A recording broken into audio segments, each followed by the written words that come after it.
The National Electrical Code, specifically Section 230.6, addresses the requirements for service entrance cable, often referred to as SE cable. One particular requirement, dating back to the 1968 NEC, involves encasing conduit carrying SE cable in concrete when it's enclosed within a wall. The original intent behind this requirement was primarily for physical protection and prevention of unintentional contact with other conductors. There are several key reasons why this concrete encasement is mandated. Firstly, physical protection.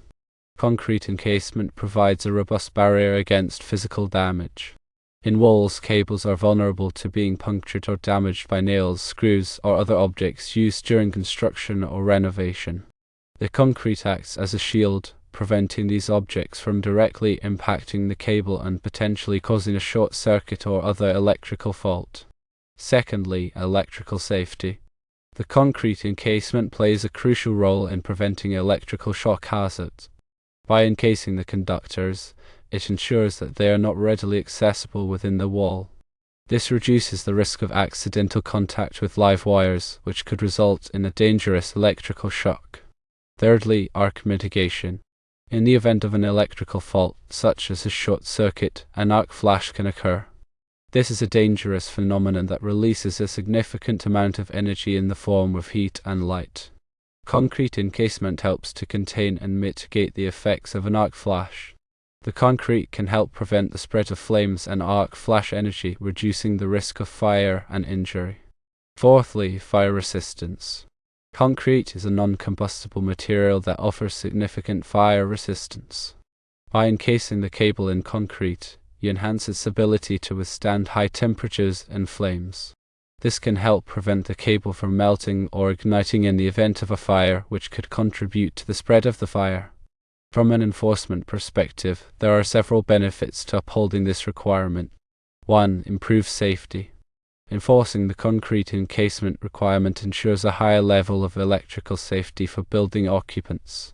It minimizes the risk of electrical hazards such as shocks and fires, creating a safer environment for everyone. 2. Building code compliance. By enforcing this requirement, you ensure that buildings meet the applicable electrical codes and standards. This is essential for obtaining permits and ensuring that the building is safe and compliant with all regulations. 3. Professional standards. Adhering to the NEC requirement demonstrates a commitment to professional electrical practices. It shows that you are taking the necessary steps to ensure the safety and integrity of the electrical system. When faced with objections to the concrete encasement requirement, there are several points you can address. One common objection is the cost. While concrete encasement does add some cost to the installation, it is a relatively small expense compared to the potential cost associated with electrical hazards such as fires or injuries. Additionally, the cost of concrete and the labor involved are often offset by the long-term benefits of improved safety and reduced risk. Another objection is aesthetics. Some people may be concerned that concrete encasement will be visible and detract from the appearance of the wall. However, there are ways to minimize the aesthetic impact. Surface-mounted conduit can be used to conceal the concrete encasement, or the conduit can be hidden behind trim or other decorative elements. Finally, some may argue that installing concrete encased conduit is more difficult than traditional conduit installation. While it may require some additional skill and effort, skilled electricians should be able to complete the work efficiently and safely. It's important to emphasize that the safety benefits of concrete encasement outweigh any potential inconvenience during installation. The NEC requirement to concrete encased conduit carrying SE cable in walls is a well-established safety measure that protects occupants and meets building code requirements. It provides physical protection, prevents electrical shock hazards, mitigates arc flash, and enhances fire resistance. While there may be some additional costs or challenges during installation, the benefits it provides far outweigh any potential drawbacks. As a supervisor, you are justified in enforcing this requirement to ensure the electrical safety of all buildings. It is imperative to thoroughly understand the National Electrical Code or NEC requirements pertaining to service entrance or SE cables and their installations. These cables are the critical link that brings electrical power from the utility company's distribution system into a building's electrical system. The NEC provides detailed guidelines to ensure these installations are performed safely and effectively, minimizing risks of electrical hazards such as shocks, fires, and equipment damage. Understanding the specific sections of the NEC that deal with SE cables is critical for anyone involved in electrical installations, inspections, or maintenance. Section 230 of the NEC covers service entrances and provides comprehensive information on various aspects of service conductors and equipment. This section outlines the requirements for the size, type, and installation of service entrance cables. Specific subsections within 230 address the methods of installing SE cables, including underground and above-ground installations, as well as the types of raceways and enclosures that are permitted. The NEC specifies approved types of SE cables that are suitable for different applications and environmental conditions.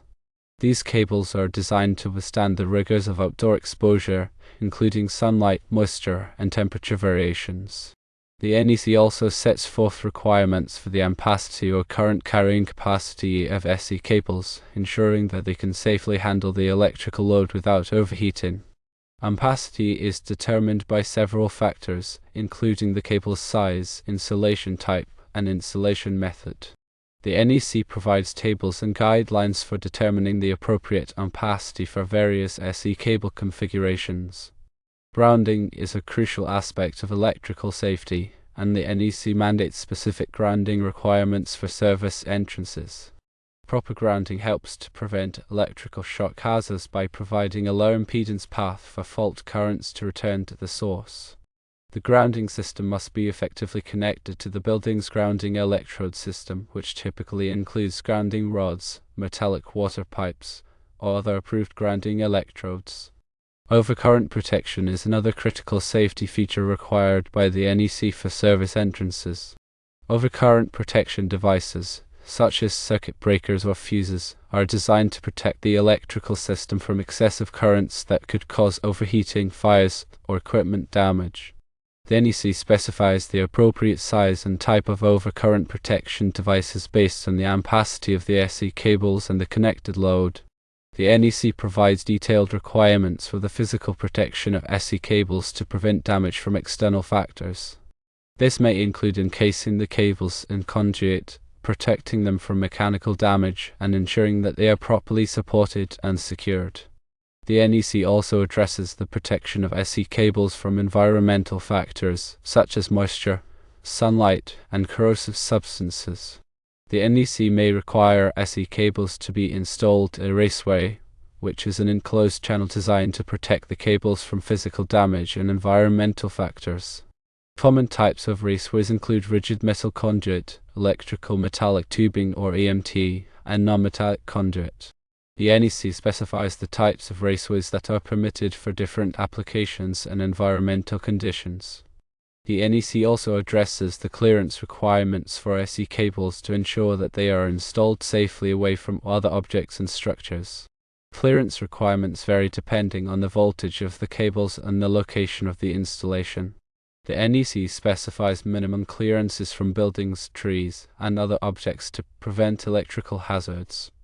Inspections are an essential part of ensuring that electrical installations comply with the NEC.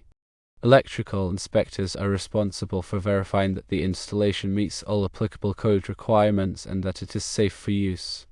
The NEC provides guidelines for electrical inspections, including the types of inspections that are required and the procedures for conducting inspections. The NEC is a dynamic document that is updated periodically to reflect changes in technology, safety standards, and industry practices. It is essential for electrical professionals to stay up to date with the latest edition of the NEC to ensure that their installations comply with the most current requirements. The NEC provides a wealth of information and resources to help electrical professionals understand and comply with its requirements. These resources include the NEC Handbook, which provides detailed explanations and examples of code requirements, as well as training courses and seminars that cover various aspects of the NEC. Proper installation and maintenance of service entrance cables are essential for ensuring the safety and reliability of a building's electrical system. By adhering to the requirements of the NEC, electrical professionals can minimize the risk of electrical hazards and create a safe and efficient electrical environment for building occupants. This ensures a robust and resilient electrical infrastructure. The National Electrical Code, or NEC, is not just a set of rules, but a comprehensive framework designed to protect people and property from electrical hazards. Understanding its principles and applying them diligently is crucial for anyone working with electrical systems. Firstly, the NEC scope covers a wide range of electrical installations, from residential wiring to industrial power systems. It provides detailed guidelines for the design, installation, and inspection of electrical systems to ensure safety and compliance. Secondly, the NEC is organized into chapters, articles, and sections, each addressing specific aspects of electrical installations. This structured approach makes it easier to find the relevant information for a particular application. Thirdly, the NEC requirements are based on sound engineering principles and industry best practices. They are developed through a consensus-based process involving experts from various fields, including electrical engineers, contractors, inspectors, and manufacturers. Fourthly, the NEC is not a static document but is updated every 3 years to reflect changes in technology, safety standards, and industry practices. It is essential for electrical professionals to stay up to date with the latest edition of the NEC to ensure that their installations comply with the most current requirements. Fifthly, the NEC requirements are not intended to be a substitute for sound engineering judgment. Electrical professionals must use their knowledge and experience to apply the code requirements in a safe and effective manner. Sixthly, the NEC provides specific requirements for different types of electrical equipment and systems, including wiring methods, overcurrent protection, grounding, and bonding. These requirements are designed to prevent electrical shock hazards, fires, and equipment damage. Seventhly, the NEC addresses the installation of electrical equipment in hazardous locations, such as areas where flammable gases or vapors are present. These requirements are designed to prevent explosions and fires in these environments. Eighthly, the NEC includes requirements for the installation of renewable energy systems, such as solar, photovoltaic, or PV systems and wind turbines. These requirements are designed to ensure the safe and reliable operation of these systems. Ninthly, the NEC provides guidelines for the inspection of electrical installations to ensure that they comply with the code requirements. Electrical inspectors play a vital role in ensuring the safety of electrical systems. Tenthly, the NEC is adopted and enforced by many jurisdictions throughout the United States and other countries. Compliance with the NEC is often required by law. The National Electrical Code, or NEC, addresses numerous critical aspects of electrical safety that are vital for protecting people and property. Firstly, grounding and bonding are essential for preventing electrical shock hazards. Grounding provides a path for fault currents to return to the source, while bonding ensures that all metal parts of an electrical system are at the same electrical potential. Secondly, overcurrent protection devices, such as circuit breakers and fuses, are designed to protect electrical circuits from excessive currents that could cause overheating, fires, or equipment damage.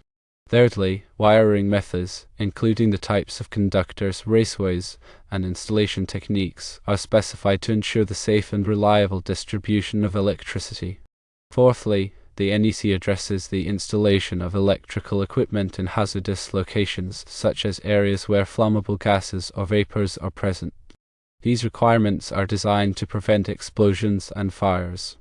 Fifthly, the NEC includes requirements for the installation of renewable energy systems such as solar, photovoltaic, or PV systems and wind turbines. These requirements are designed to ensure the safe and reliable operation of these systems. Sixthly, the NEC provides guidelines for the inspection of electrical installations to ensure that they comply with the code requirements. Electrical inspectors play a vital role in ensuring the safety of electrical systems. Seventhly, the NEC addresses the safe installation of electrical equipment in specific occupancies such as healthcare facilities, schools, and theatres. These requirements are tailored to the unique electrical needs and safety concerns of these occupants.